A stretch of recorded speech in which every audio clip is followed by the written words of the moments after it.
నమస్తే, welcome to 9 TV news. నేను మీ ఆదిత్య. ముందుగా బులెటిన్ హెడ్లైన్స్.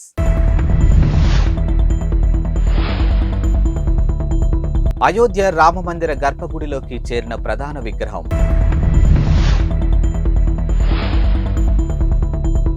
రాష్ట్ర ప్రజలందరికీ డిజిటల్ హెల్త్ కార్డులు రూపొందిస్తున్నాం, సీఎం రేవంత్ రెడ్డి వెల్లడి.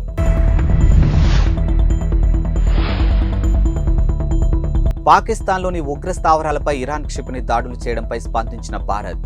అయోధ్య రామాలయం గర్భగుడిలోకి ప్రధాన విగ్రహం రామలల్లా చేరింది. ఇక వేద మంత్రోచ్చారణ, జై శ్రీరామ్ నినాదాల మధ్య గురువారం తెల్లవారుజామున విగ్రహాన్ని ఆలయంలోకి తీసుకొచ్చినట్లు శ్రీరామ మందిర నిర్మాణ కమిటీ చైర్మన్ నృపేంద్ర మిశ్రా ప్రకటించారు. ఇక విగ్రహాన్ని ట్రక్కులో ఆలయానికి తీసుకొచ్చి ఓ క్రేన్ సహాయంతో గర్భగుడిలోకి చేరినట్టు వివరించారు.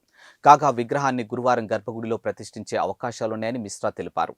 జనవరి 22న ప్రాణ ప్రతిష్ఠ వేడుకకు ముందు వరకు పూజా కార్యక్రమం నిర్వహిస్తున్నామని తెలిపారు. ఇక ప్రస్తుతం 7 రోజులు పూజా కార్యక్రమాలు కొనసాగుతాయని తెలిపారు.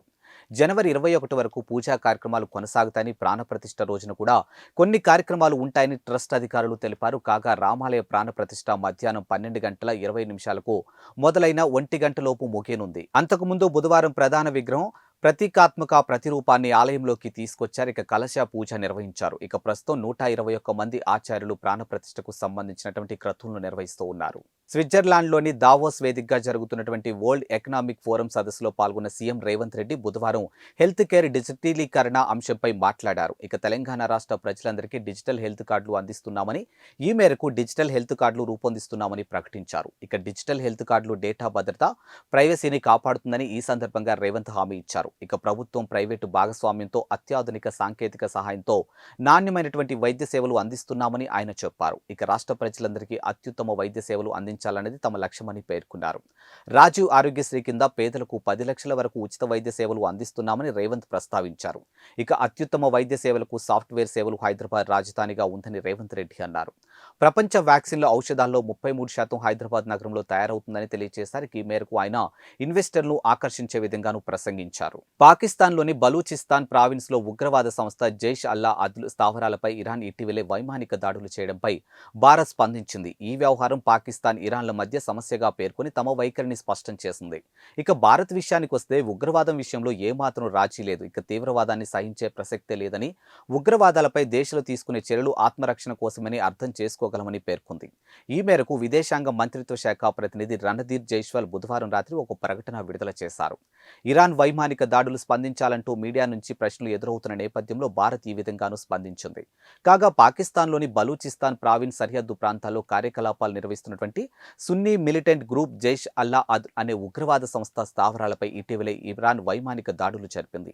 క్షిపణులు, డ్రోన్లు ఉపయోగించి విరుచుకుపడింది. ఈ దాడుల్లో ఉగ్రవాద సంస్థకు చెందినటువంటి 2 ప్రధాన కార్యాలయాలు ధ్వంసమయ్యాయి. అయితే ఇరాన్ తమ గగనతలంలోకి చొరబడి దాడులు చేసిందని పాకిస్తాన్ ప్రభుత్వం మండిపడింది. ఇక దాడుల కారణంగా 2 చిన్నపిల్లలు చనిపోయారని ఆగ్రహం వ్యక్తం చేసింది.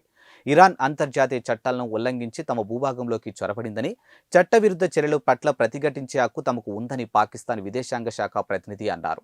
కాగా 2012లో ఏర్పడినటువంటి జైష్ అల్లా అద్ను ఇరాన్ ఉగ్రవాద సంస్థగా గుర్తించింది. ఏపీలో స్కూళ్లకు సంక్రాంతి సెలవులు పొడిగిస్తూ రాష్ట్ర ప్రభుత్వం నిర్ణయం తీసుకుంది. వాస్తవానికి ఏపీలో స్కూళ్లు సంక్రాంతి సెలవులు అనంతరం జనవరి 19న ప్రారంభం కావాల్సి ఉంది. అయితే సెలవులు మరో 3 రోజులు పొడిగిస్తున్నట్లు రాష్ట్ర విద్యాశాఖ ప్రకటనలోనూ పేర్కొంది.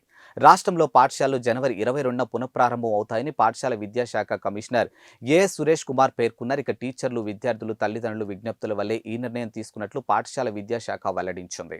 ఏపీ కాంగ్రెస్ అధ్యక్షురాలు వైఎస్ షర్మిల తనయుడు రాజారెడ్డి నిశ్చితార్థం అట్లూరి ప్రియాతో రేపు హైదరాబాద్లో జరగనుంది.